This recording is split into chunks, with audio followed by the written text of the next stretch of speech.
All right, this is the Sam Auxier Jr. Show, and tonight we have my brother Rick Auxier back on here, and we're going to talk about a subject that our dear old dad actually did uh, back in the racing days when he was heavily involved in it, and it's a story about Doug Nash transmission and basically how it came to be. And some people don't know the story. Most people probably don't know the story. But back when we started, we opened Maryland High Performance Sales, and that was a speed shop that strictly was dedicated to performance and race parts only. Uh, we didn't deal in the chrome stuff. So, but anyway, of course, my brother Rick is here with us. He's a little dark there and hiding, but I guess he had a haunted house Haven't Halloween haven't or something. recovered from Halloween yet. Right. So anyway, uh, I'll start out. Basically, we came about. We were actually grinding the synchro teeth off the gears.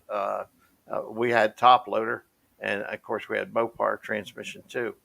But the we would take the gear and we manually hand grind every other tooth off the. We did not use brass synchro rings, but we grind it off the gear itself, and we grind every other one off of second, third, and fourth because they were only 4 speeds. So we grind that off, and then we take the actual slider and we would grind that off, grind every other tooth out of that. Now you can imagine how much time this took. We had a 18,000 RPM Sears grinder with various tools, carbide bits and stones and everything else to get them off there. Uh, Needless to say, they did not last forever, and about every couple of weeks we had start over with new gears. So anyway, uh, we had a rep that started coming into the speed shop. His name's Jim Kerr. Jim is still active today um, with being a parts rep, and I think his son may have taken over most of it. But Jim at that time was a Doug Nash gear rep, and we would buy Doug Nash gears on an exchange basis, and we would actually those Doug would take those gears and exchange them, but he would soften the gear, put it in a lathe, grind the synchro section of it off, and he had the blocker rings that went on to the gears themselves. So he would put them back on the gear, weld them up, and then he would reharden the gear. So anyway, quite a process. There's probably some of them still floating around in this world out there, I'm sure. Rick probably has some in the garage or something, But For a while, I did. for a while he did. There we go. So, but anyway, so Doug started making these gears for the top loader, Chrysler, and Chevy. I think he had Muncie and maybe had T10. But by then, no one actually used them much because of the breakage part of it. But anyway, uh, in 1971, uh, Jim Kerr comes in the speed shop and he says to me, and I don't know if Rick was there at the time or not, but Jim says to me, he says, Doug Nash has a 5 speed on paper, and but he doesn't have any money to complete the project to bring it to real life. So uh, I remember saying, you know, he has it on paper, and he's an engineer anyway. Doug was an engineer, so he had the brains to actually do it. Uh, so anyway, Jim Kerr, I said, well, how much does Doug need to do this? And Jim Kerr said, well, he needs $72,000 to do this deal. And at that time, that was a hell of a lot of money. But I said, well, wow, that's a lot of money, Jim. So he says, well, he's gone to his dad, who works at Ford, and he's gone to um, the banks and all them, and he's struggling right now, and so he can't get money anywhere. But he got this 5-speed split case, uh, the whole works. So anyway, I mentioned to Sam Senior, and he said, well, he said, I might be able to help him, but we need to fly to Detroit and see what's going on. So anyway, 2 days later, we're on the plane to Detroit. And Doug picks us up at the airport. We go over, we look at he's got a shop that's immaculate. Now, whether he cleaned this up before we got there, I don't know. But anyway, it was a nice, clean shop, unlike a lot of them. But anyway, so we go over there, and Doug, we talked to him, and he's got the plans there. And of course, we don't really know what we're looking at, but obviously Doug knows what he's looking at. But anyway, so Doug says, I don't have any. Well, no, he didn't say that. He said, I've collateral. He says, I've got a massive train collection, and so we went to his house, and he had a massive train collection. But my dad said, our dad said, he says, I'm not into trains. He says, I don't want any trains. So, and Doug said, well, I don't, I got the house, and I could remember my dad saying, well, we don't want the house either. And so it was a bit of a discussion, and we finally shook hands on a $72,000 deal in that day. That's probably $250,000 or $300,000 in today's world. But so we wind up shaking hands, and Doug started building the transmission. And at that point, of course, we needed guinea pigs and all that stuff. So I don't know. After that, I did not. At that point, I had no use for a 5-speed. We were into Lincos at that time. So anyway, but Rick, he worked with the 5-speed, so maybe he can tell you a little more about it. And I do know that Richmond Gear has the 5-speed now.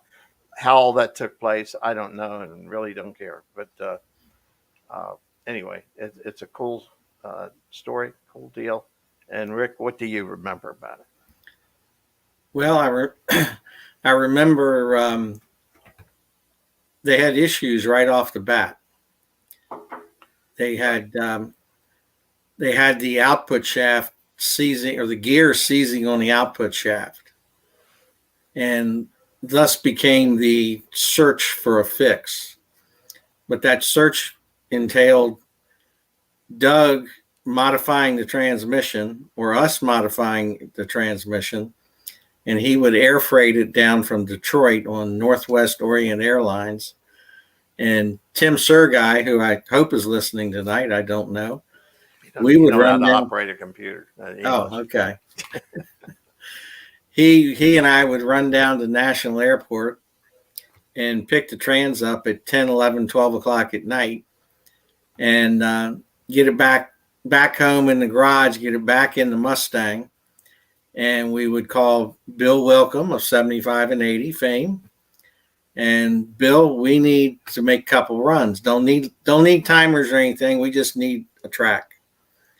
So we would take off up there the next day and make a couple runs. We tried. I remember they told us how to make some oil slingers.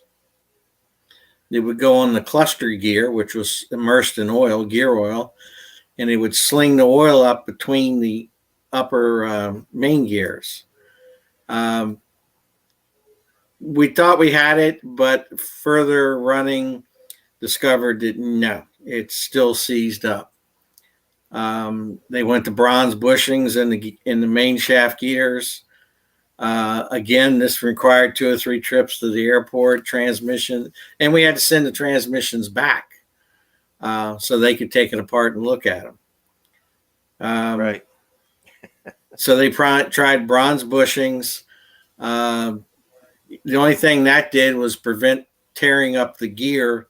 Now it would tear up the bronze bushing. Right. So this went on. They tried solid bushings with grooves in them or spiral grooves. And finally, I don't remember how they hit on it. And Doug and his team hit on it. We did not have a solution.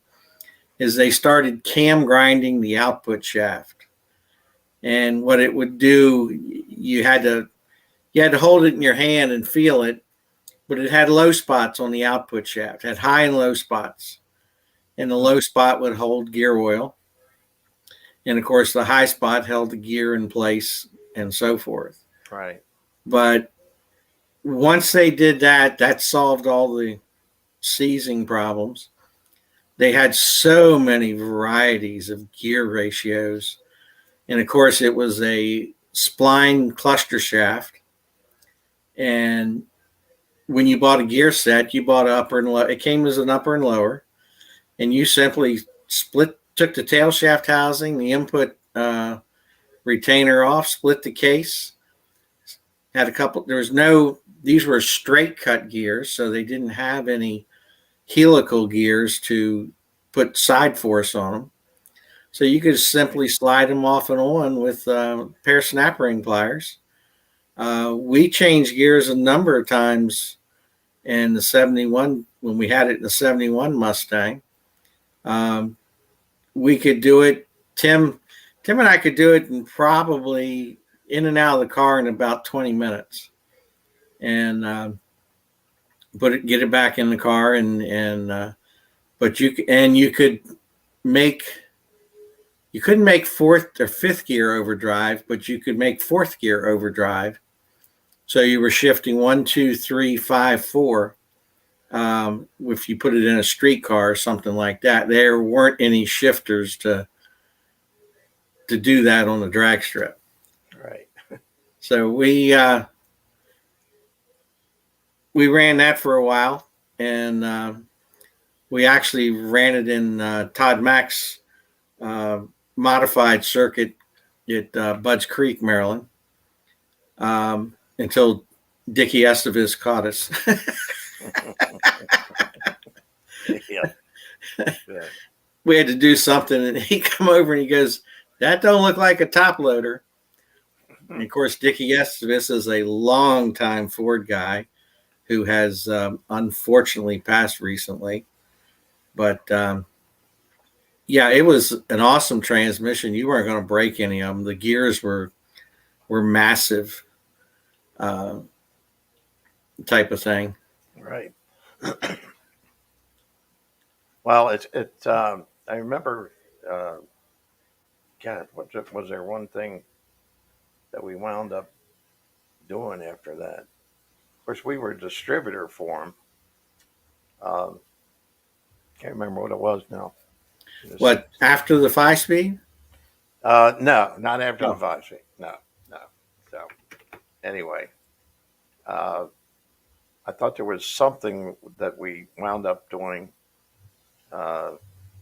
with Doug. Oh, I know, it was with Doug. Doug actually wound up a deal with Corvette for a street transmission. Right. They and put helical gears in the right, 5-speed and the 5 speed. to, So to quiet them down. right, and I don't know. That was I guess, a couple of years worth of uh, making it available in a Corvette. So uh, Well, he Doug came out with, in the end, uh, doing very well. And after that, of course, he moved to uh, Kentucky. Was it Bowling Green? Franklin, Tennessee, Franklin, Tennessee. That was close, which But was which was not far from Bowling Green, which no, was the Corvette factory. right, right. So, uh, but after that, he got all kinds of deals for. I remember Borg Winery.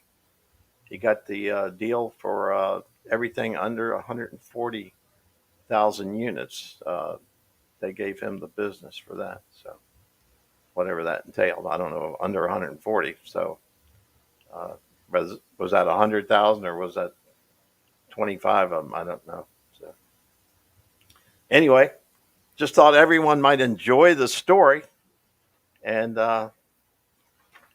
it's just a bit of old news that people don't really know about. So anyway, uh, thank you, my brother, uh, You're welcome. and we'll come up with something else in the future. So up Well, next we have, and we're not even going to switch gears here. We're going to go right into Tim Frederick, who is a artist, a drag race artist that can paint you a car, and he's ready to do it. So anyway, all right, Rick, I'll talk to you later. okay. All Don't know right, how to bud. get off this thing, but okay. Well, I'll cut you out. I'll knock you Oh, off of here. okay. You So, gone? All right. I'm gonna bring up. Yeah, all I'm gonna right. Good bring night. up Tim Frederick. All right. Thank you. You're welcome. All right. We have Mr. Tim Frederick here tonight, and he's going to, uh, yeah, tell us what his deal is, and we'll all listen into it here. You're live now. All right. Can you hear me, Mr. Sam? We can hear you, buddy. All right, sir. Pleasure to be on. Thank you very much, by the way. Well, we appreciate you taking the time out to do it. And Absolutely. Anyway, I enjoyed that history. That was awesome. I know some guys that ran those transmissions for a while. Yeah. Until they were able to step up to the G forces and so forth. Yeah. Well, I don't recall exactly how it got from Doug Nash to Richmond Gear. I'm sure there's a long story in between there, but right. Yeah.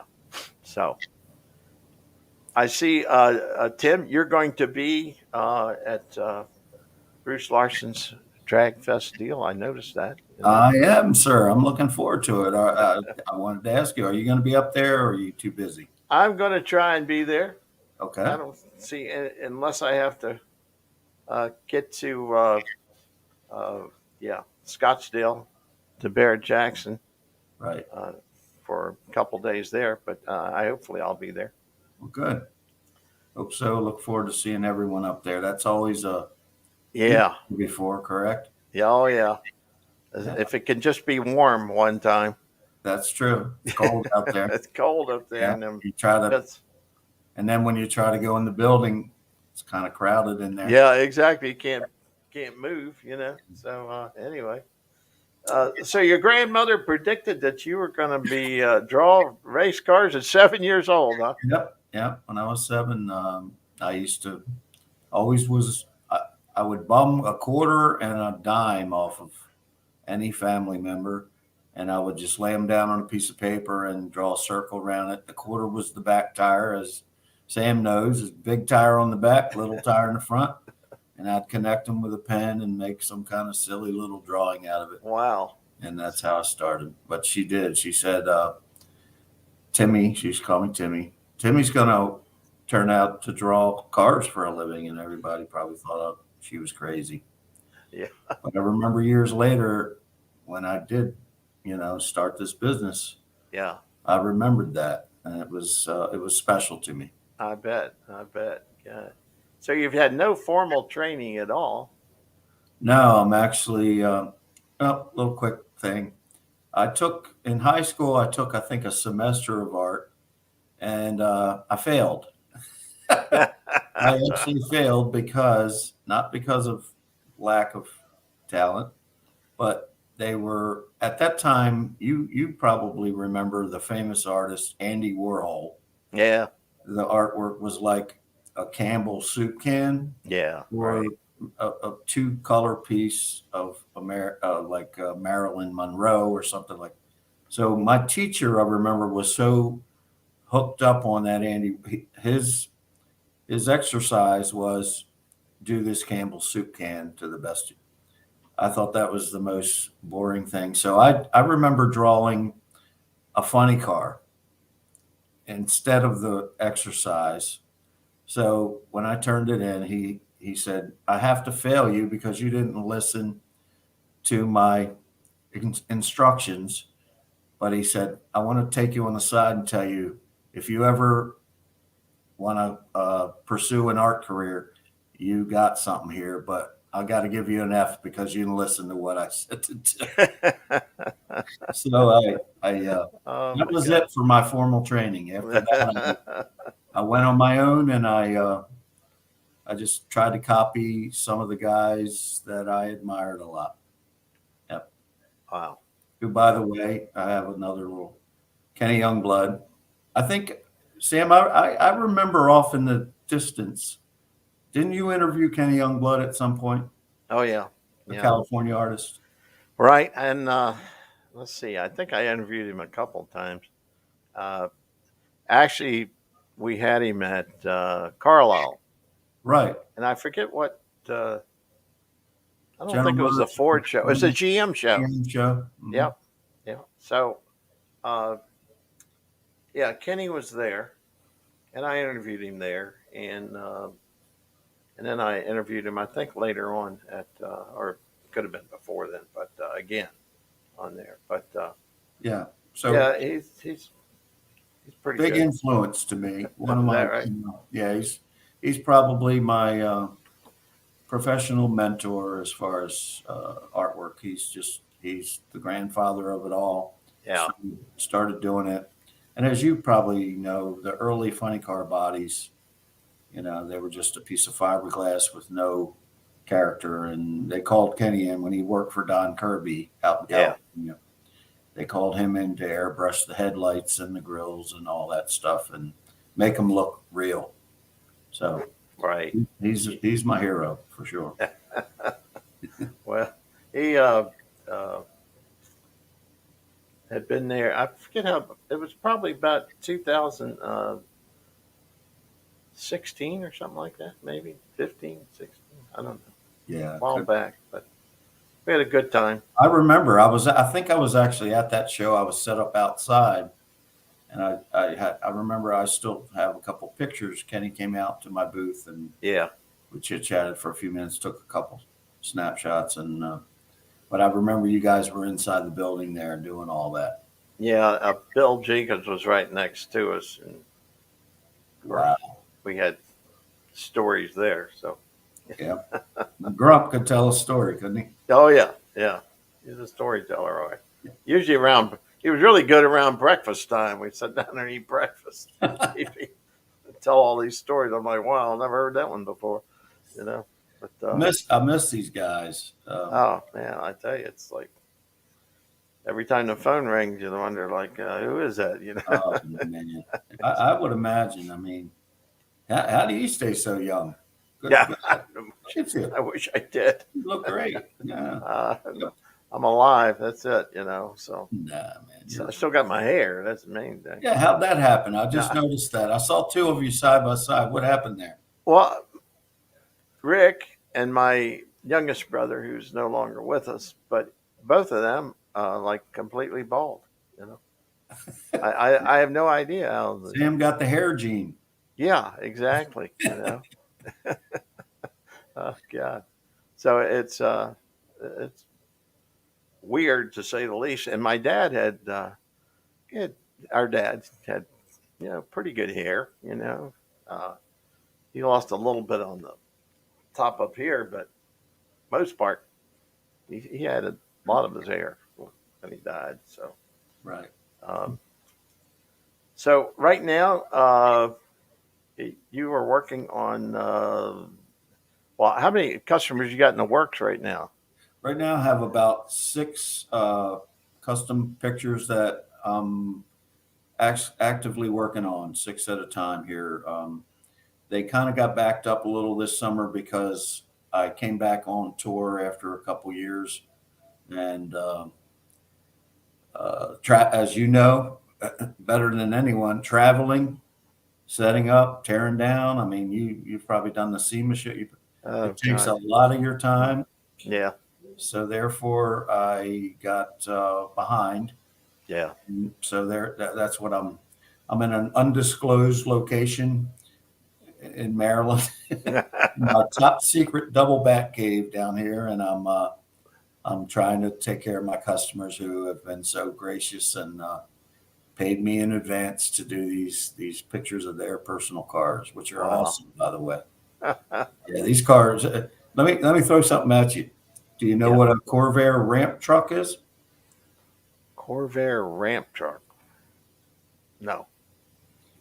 Corvair, I think in 63 and 4, made a pickup truck, but on the side of it, and most of them were used commercially, on the side of the pickup bed, built in was a ramp that flipped down. So therefore, you can picture that working for a commercial use very nicely. You know what I mean? They got Yeah. cargo in the pickup bed, but they can flip down ramp and walk down and deliver their products, whatever they may be.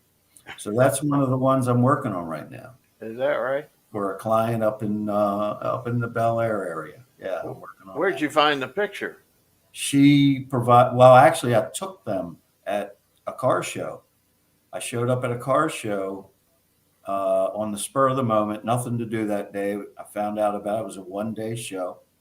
So I was walking around, and that truck was off in the distance. Everybody was kind of leaving, and I ran over there more or less and said, "Wow!" And they were getting in the truck, and Yeah. the husband and the wife, and I said, "Hey, do you mind if I take a couple? This is so rare. I haven't seen one of these in years." So I snapped these pictures, and as they drove by my table, the I think the wife leaned out the window and said, "Hey, do you have a business card?" And I actually sold absolutely nothing that day at that car show. It wasn't very big. It was a small 1-day show, Yeah. and one thing leads to the other, and I get a phone call, and it's her, and she says, "Hey, he was really impressed with your artwork, and he didn't really." She said, "I secretly hid the business card. He asked for it later. Hey, what happened to that artist, guys?" And she called me, and I hope they're not watching, but it's a special surprise for him, Yeah. and so that's how it happened. Crazy, Wow. yeah. That's Yeah, how that it would happened. be a rare one. Yeah, Definitely. and I'm working on a couple other ones that are some nostalgia super stockers, 2 cars that are racing and I know you remember Aquasco. Oh yeah. Yeah, the background is specified by the client. I'm doing the Aquasco Tower in the background. Another one is a pretty well-known Camaro, and it's a family thing. Don't want to get into a lot of this because I don't know who Right. watches, but so they're different projects, but they're all fun, and they're for example, the Corvette. It's a beautiful color. It's a teal green. She told me a lot of the story about how long it took him to restore that. The parts weren't available, and so I get caught up in it while I'm drawing it, and I it's bet. just a lot of fun. Wow. I'm very blessed, by the way. I want to get that on record. I There you feel go. like I'm blessed, Sam, for all these years to be able to do something so fun, Yeah. Yeah. because hardly ever do I feel like I'm going to work. I feel like I'm a kid again. Yeah. Well, that's loving what you do is really, part of it. That There's not a makes. lot of folks that get to say that. Oh no, no. Most people are miserable. Yeah. about They their hate, job. they hate going to work. They get up Monday morning and they're pissed off at the world. Yeah, exactly. Crazy. Yeah. Oh, you had also you had your artwork displayed in Arnie Beswick book, I assume. Yeah, there's a fellow out in Illinois nearby Arnie who's traveled around with him for quite a while now and had so much information. I guess his goal was to write a nice book. And Cartech Books, I'm sure you've heard of them. Oh yeah. Cartech, yeah. Apparently, either bought his script, however that works, I don't know. Yeah. Right. And he did a really awesome, very comprehensive book about Arnie's life and his racing career. And I believe there's like 4 of my illustrations in there because I'm going to disclose this on the air. I'm a Pontiac guy. Well, I sort of noticed that on the email that you Yeah, sent me. Yeah, GTO. So yeah, I'm yeah. sure That's my email. in my So, early days of one of my first, or I guess maybe it was my first job. I don't know, first real job, put it that way. Was I worked for a place called Jack Blank Pontiac down at 14th and Irving in downtown DC, and that that was somewhere around there. I can remember a new GTO, 64 GTO, new. oh my goodness. Oh god, I mean, the tri power, the 4 speed. It was The crazy. first muscle car, Yeah, the very really. first year. Wow. Yeah, and And you were working at the dealership? yeah, I was a transmission specialist, automatic transmission specialist, and Did you get to go out there and play around in that thing at all, or ever, or one of them? yeah, no, no, no, no, No. no. Old man Blank could shoot your butt. he, he used But to. I know you wanted to, though, didn't you? Well, yeah, you want to go out and just see how long you could lay a black patch down. So, but yeah, it was sort of a crazy place.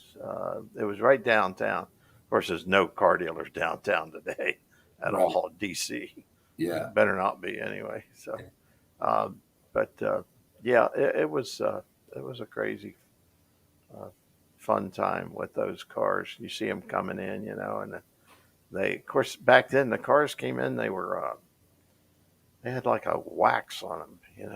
They were something that the factory put on them, Right. and then the dealer had to buff all that off of there. So they would come out, really sharp. But the blue they had back then was really pretty, on them. Yeah. But anyway, that's an old Pontiac. So what can we say? Yeah. So you were there during the introduction of the muscle car. Yeah. What was Ford? I mean, what? I mean, I know they had the 427 Galaxies and lightweights and all that. So Yeah. they were still, Right. and then the Mustang came out. Did you think? Can I ask you a question? Sure. What did you think of the Mustang in 64 and a half? Um. 289 was it, right, at the time? Yeah. Yeah. I thought it was a nice little, not a performance car, but it was a nice little car. Yeah. But yeah, there was nothing Girls' there. car, Sam? Do what? Was it a girl's car? Yeah, sort of. Yeah. Okay. Really. Always Really. thought that. I mean, they loved them. So, but I ordered a 63 and a half. This was one thing I was really pissed off about. I ordered a 63 and a half 427 4 speed, 425 horsepower Ford. Uh, the what Galaxy. was that called? Sunliner back then, or Oh, Starliner, or whatever. Starliner. Starliner And was a hard yeah, and I didn't have it 2 weeks, and they come out with the lightweight version. I was so pissed. I was like, oh my god, Oh man. that was terrible. I just like, man, this is like killing me. And but anyway, by then I'd moved on in a '64 AFX. Yeah, Mercury Comet. Rich says women and hoses. I don't know what you're talking about, but the yeah, back then, I mean, by then I was going into a '64 AFX car, the Comet. That that's a long story. No need to tell it again here, but became part of that deal, and that's really where my AFX stuff started. So Right. I I've just actually heard your. I believe maybe on Facebook yeah, there was a big long thread story that talked right. about your adventures with that '64 car. Yeah. So we had gosh, that was a time whenever, uh, I had run across that car and I didn't, the first time I'd seen it, I didn't even know what it was. I said, yeah, I stopped, looked at the car and, talked to Bob and Dick Corman and, you know, what is it? Oh, it's a 427. I said, a 427. So, I, That must have been exciting. I can't oh, believe. it was. I mean, you can't even imagine. You're coming down a, a street that's just a small little housing development, not a small housing, large housing development, and to come across this car in this little housing development, you're going like, what in the world Yeah. uh, could this be? And that's really where, I got to say that's probably really where my real career started. So Put you on the map, didn't it? yeah, it did, and I guess that's one of those things where just being in the right place at the right time and making it there and it all worked. So Well, incidentally, and I don't know if you saw the post where I tagged you or not, but and again, these other projects are priority. But I'm working on a picture of the '65 car, your '65 car. the Mustang, No, the no, the the Mercury. the Mercury Comet. Okay, Yeah, gotcha. and it's in a race with the Tasca Mustang, the standard wheelbase, which you wound up with later, right? Right. Yeah. Yeah. Right. So it's penciled out. It's Yeah. not far along yet. It's just, and it's so funny because this is something I rarely do. I rarely start a picture and don't go full force and finish Finish it. it all in one. I usually stay with the picture, start it and get it done. And 25, 30 hours, 40 hours later, it's completed. This one, for circumstances that I'm not going to get into, I penciled this thing out about maybe 2, 3 years ago, and I was moving. That's basically what it was. And so Right. it got put on the side, but I have recently pulled it back out and it will happen. Can't say a week from now or a month, but when these other pictures are completed, that's the first thing I'm going to jump back on. And Oh, cool. I'm not sure what the background's going to look like. I don't know. Maybe I'll consult with you, as it would be important to me to York, or maybe York would make sense to me Right. because of Tasca coming down from Rhode Yeah. Island, Right. and then yourself being from Frederick and all that. Right. I Right. might even choose, especially now that I've started this group on Facebook, Maryland Drag Race Fanatics, which you've Yeah. been in there. Tag you as much as I can. Yeah. I may choose to do a Maryland track in the background, but it'll be cool. It'll be a pretty Great. to do a lot of colorful backgrounds and tie in the colors of the car. Your car was real pretty flamboyant color back then, wasn't it? Oh yeah. Yeah. It was white. Yeah. Flamboyant. All right. It was real About flamboyant. as dull as you could get. But no, hey, We everybody. did paint it red after a while. We painted Yeah, it red. that's right. Yeah. It wound up red. That's right. Yeah. But we're going to do it in the white, the first. But I'll and then Tasca's car, of course, was burgundy, I guess. Yeah. Some kind of Burgundy. burgundy or something. Yeah. But I just did want to say that because I don't want to be on your show and say, "Oh my God, I have 150 different pictures and I don't have any Sam, so we do have one in the works. I And heard that it's one. important to me to make it look really extra special. Yeah, there you go. Oh God, all the cars we had, it's hard to keep track of them, you know. Yeah. Unfortunately, whatever. But unfortunately, uh, the cars. The only car I have not found is the '64 AFX Comet. So that has not been found. But the rest of them, obviously, I know the '69 Mustang because we'll be in Scottsdale. Yeah. yeah, Scottsdale, Barrett Jackson auctioning it off this January. So Yeah. I'll either be ill or I'll be very happy.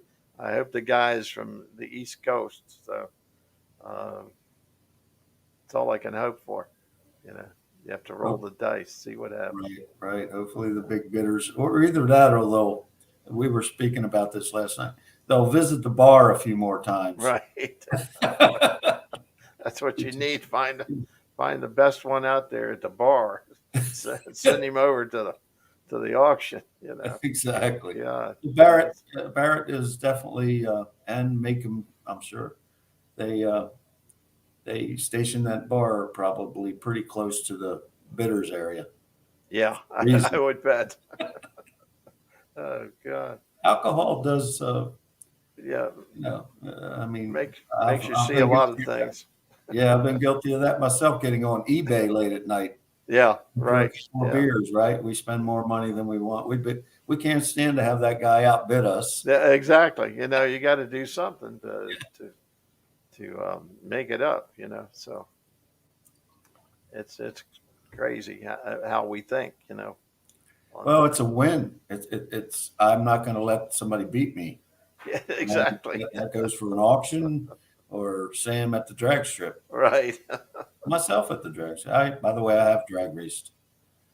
Been down a quarter mile a few times in my life. Have you? Yeah, I have. And I assume you got a GTO. I assume. At this point, I don't.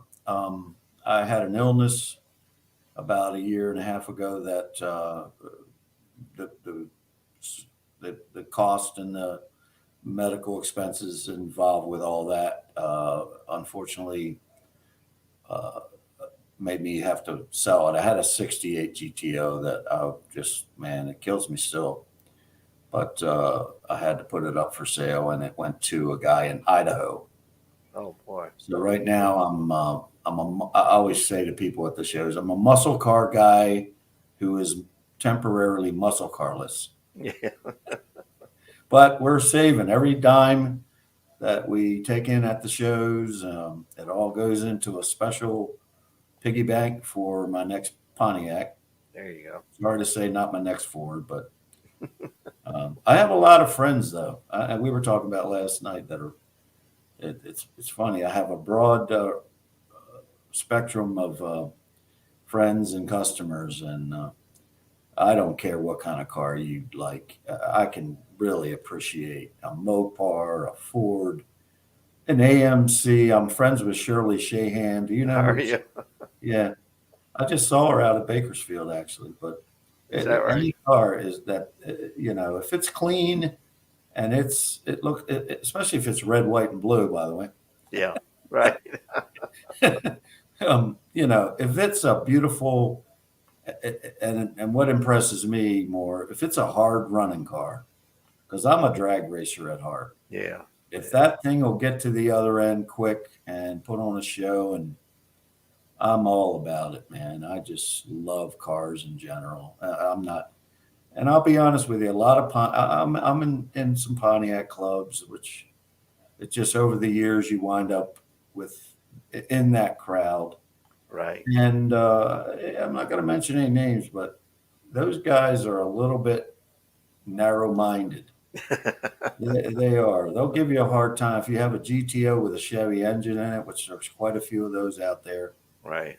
They'll bust your chops, and I don't really subscribe to that philosophy. If you have them, I had a friend for years and years I knew who bought a brand new 65 GTO from the factory.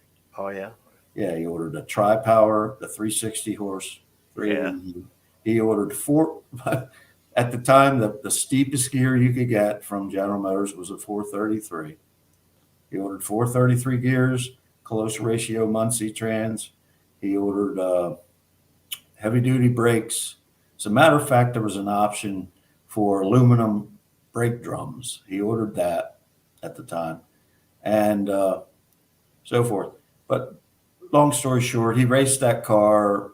He was close to the national record with it. It went in the 12s, 389. That's not too bad back then. Right. On those little crazy, little skinny, hard rubber tires. Tires. Yeah. And years and years he raced it with the Pontiac, and he exploded a few of them. And by 1969, Pontiac announced that they were going to put out a tunnel port motor, which was basically, from what I understand, a very close copy to your Ford tunnel port. Yeah. Right. They copied it, and they were going to put it out. They were going to put it in the GTOs and that whole program got canceled for whatever reason. And so John went to a dealer. He saw it on the cover of Hot Rod magazine. He said, "I want this motor." Went to a dealer. The dealer laughed and said, "We don't have that. That program's done." So John wound up putting a big block Chevy in the car in 1969. And then all the years after that, he campaigned that car with the Rat motor. And I used to be at races with him back in the 80s, 90s, 2000s, where these Pontiac guys, they would walk by and look at the motor, and they would viciously turn on him and say, "Dude, you just ruined a great GTO." Woo. Right. And I always used to say, "Man, what is your deal? I don't get you. The car is gorgeous. It's absolutely spotless." John used to race the car and put it up on a lift when he brought it back to his garage and go up underneath there with a creeper and clean the bottom of the car. That's how clean this car was. Wow. But anyway, it's just, my point is, I'm not like that. I don't care what kind of car you have, what kind of motor you have under the hood. If it's hard running and it looks good, I'm a fan. There you go. Yeah. That went on a little too long there, but anyway. I miss my friend John, by the way. He passed away probably about 5-6 years ago. Yeah. Yeah. I got a fellow I went to school with, and he's got some 421 Pontiacs, aluminum fenders. Oh my goodness. The whole works on there. I think he's got 2 of them, maybe 3 of them. That got the old cast iron headers on them, Yes. Yeah. Crazy, Those were some bad race motors. Oh yeah. Those giant headers that they made. Yeah. Oh my God. Well, they made some of them out of aluminum. Do you remember that? No, I don't recall that. Yeah, they made a few of them out of aluminum for, believe it or not, for the NASCAR guys. And when they got so hot, you know what happened. Yeah, right. They started melting. Just a gob. Yeah. So they realized that those aluminum manifolds weren't going to be the answer. So I'm gonna back up a second here. I got a funny story here about Shirley and their AMC. cool. Atco booked us in for a match race against her, and I forget, the night before or 2 days, we may have run twice before we got to Sunday for the match race. But anyway, we needed to replace the transmission in my car because of the gears, wearing the gears out. And so I was lucky enough to get home to the shop and fix it. But meanwhile, I hurt my back. I mean, I pulled a muscle in my back because there was nobody there to help me switch transmission, because Danino had gone on to another track. So anyway, me and my dad in the transport truck, we head up the road. So to Atco. So man, I'm going up there. I can't even sit in the seat. I mean, it's hurting me so bad. And I'm going like, my God, this is going to be horrible. I said, I don't know if I'll be able to drive. And then I'm going to get beat by a AMC and a girl. So this is going to be, I said, this is Oh going my, to be ugly. yeah. So anyway, got up there and I'm going like, man, oh, my back is it's just killing me. You know? So I'm going like, oh my gosh. So it started to rain. I'm like, Oh. oh Lord, please let it rain. So that was your saving grace, That Sam? was my saving grace, you know. I'm going like, oh, thank God. And this was in your 69 Ultra Stock? Yeah, yes, it Okay. was. Yeah, Yeah. God, Wow. it was. You know. I'm gonna have to ask her. I met up with her at Bakersfield and Oh yeah, yeah. You told me right. You did. Yeah, yeah, and we yeah. took some pictures and she actually gave they were leaving Saturday, and they weren't coming back. So they gave me their VIP sticker to get my actually put it on my rental car to come back in. Right, right, But yeah, we keep in touch all the time on Facebook. Thank goodness for right, Facebook. right. But I'll have to send her. I have her Drop her a number. line. Well, I'll send her a text and I'll say, "Do you remember that?" So it was never rescheduled. You know, I don't recall it ever being rescheduled. Okay. You know, I So don't. I know in your mind you would have drilled that lady, right? Oh my gosh, I just couldn't even. It hurt so bad just riding in the truck and the cab over, just going up there. Well, she's Uh, a great ambassador to the, you know, just yeah, give her yeah, a plug. right. She's a great ambassador to the sport, and Where did she live at? Or maybe she lives in it's and pronunciation I'm not. It's Tulare, California. Tu, okay. yeah, Tulare, She may Tulare. have lived in. For some reason I recall her living in Texas. So I No, don't know. she. You know. Yeah, I'm not sure about that. She could have for a time, but Yeah. she's out there now, and she's married to a really nice guy named Ken. He's a retired fire chief, and Okay. he made me laugh. He I said, "Well, how do you feel about tagging along with her and doing these autograph sessions?" He's and he goes, "I tell the truth, Tim, I don't even like cars." He goes, I just tolerate it because Yeah. she's white. Right. I love her and all." But he was saying, "Yeah, I'm not into this too Not much." into the cars. No, they have. Well. I don't know if they have a horse.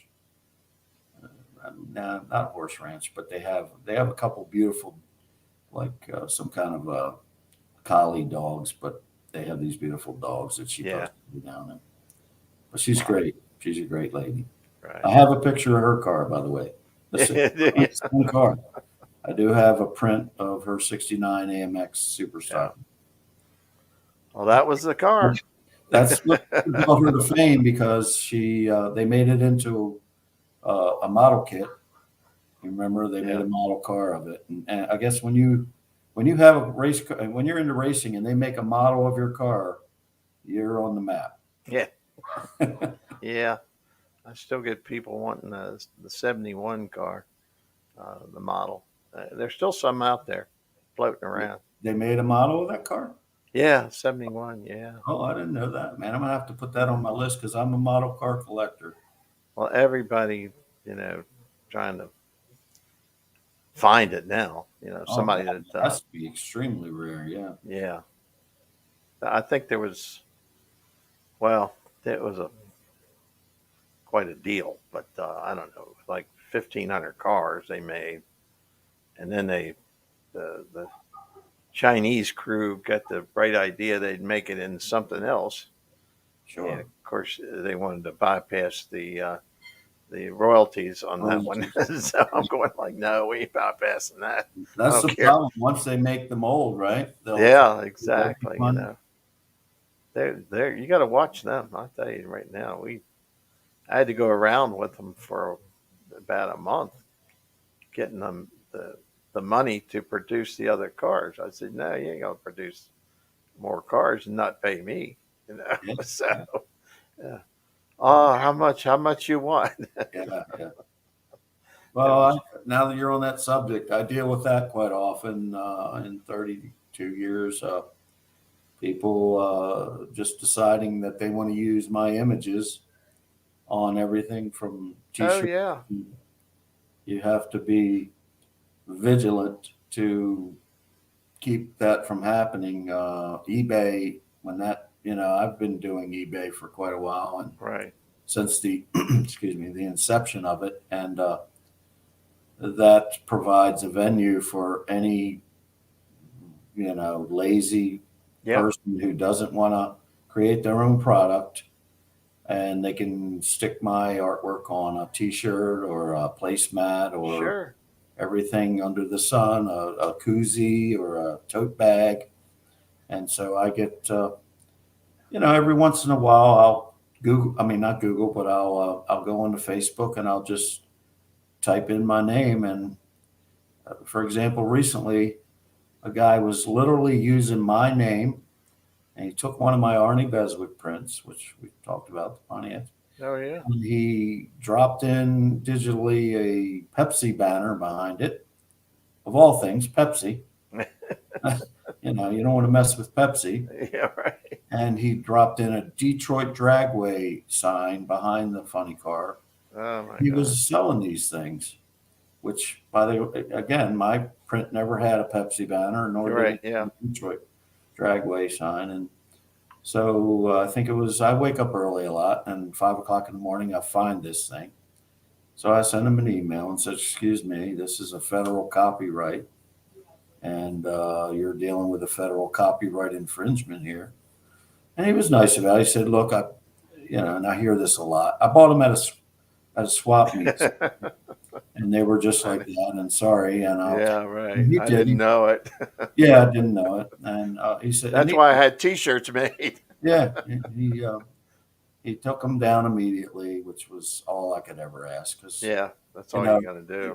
getting an attorney involved in something so small, Yeah, it's not worth it. right. So I've learned to, over the years, I've learned to handle that part of it uh, a lot more mellow than I used Yeah, to. you When and I me both. first, So have I. yeah, I mean, I catch them, and I had a guy. I don't know. It's probably been about 2 years. He started taking the '69 car. He was taking a '69 Mustang, and he was really. I mean, he put a lot of work in this car. To it was a die cast. He put a lot of work in it.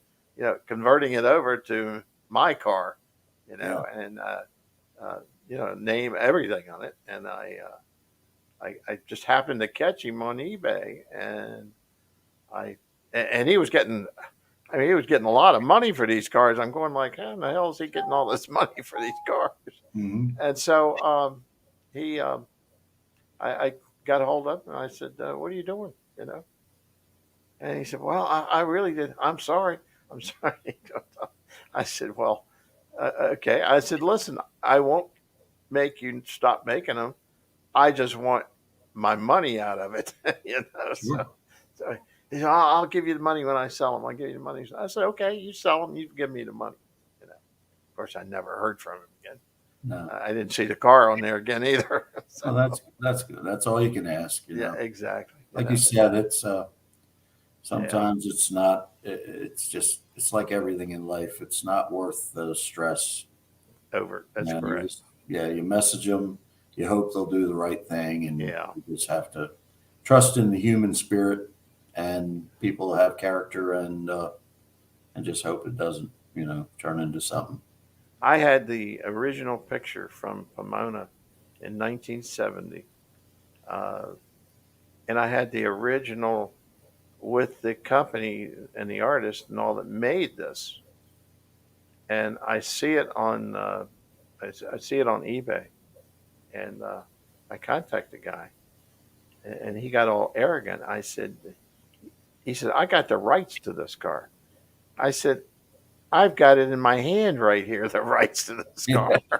What are you talking about? You got the rights to this car, and this picture, So I round and round, a waste of time. So it's a good luck. So So anyway, I guess we better wrap it up. All right, sir. We're keeping all these people awake or Yeah. putting them to sleep. Can One or the Can other. I do a little plug for how to get how would someone would obtain my artwork right now? Or? Why, sure. Let's hear it. Yeah, if anyone's interested in anything that I have available, I have Fords, Chevys, Mercury's, Comets, AMC's, Pontiacs, Mercury's, everything. 170 plus.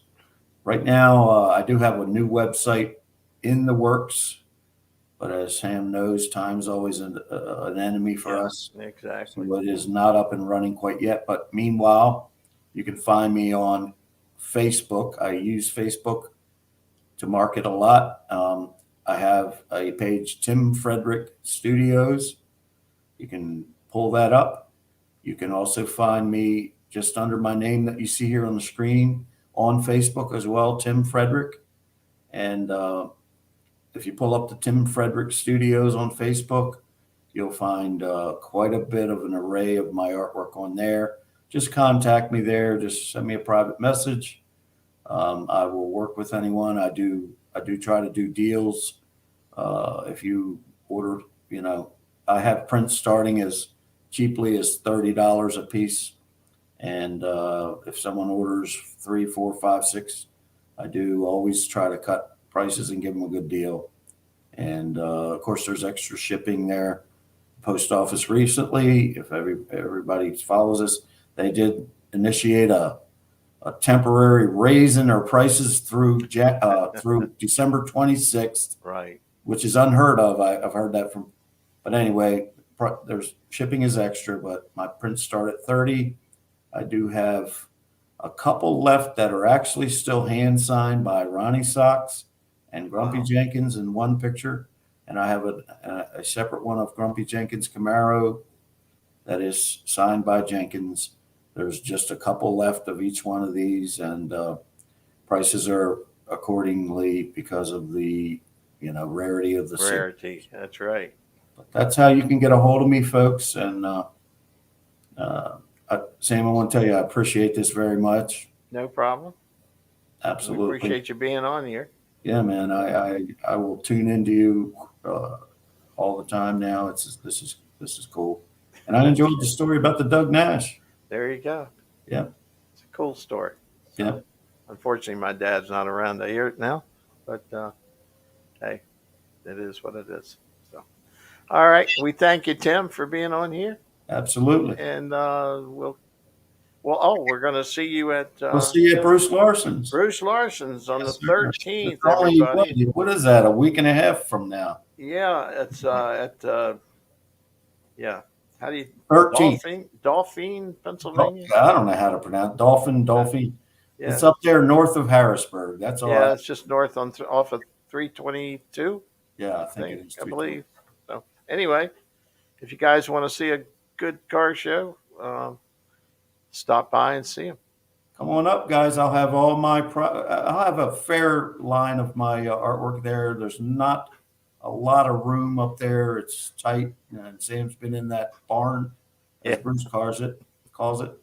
I will have some of my artwork there, and some other memorabilia though that we'll have.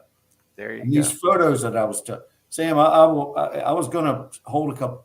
I'll keep them and I'll bring them up. These little photos that we were talking about earlier. Okay.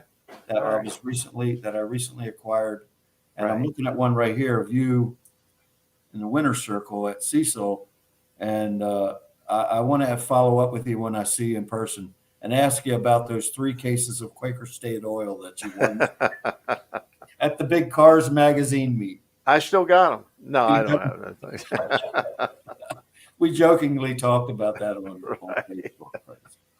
All right, guys. All right, Sam. All righty. Thank everyone. Thank everyone for listening, and we'll catch up with you next week. All right. What do I have to do on my end, sir? Anything?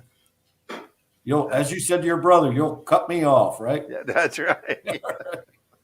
All right, guys. All right, Thank you. Good night.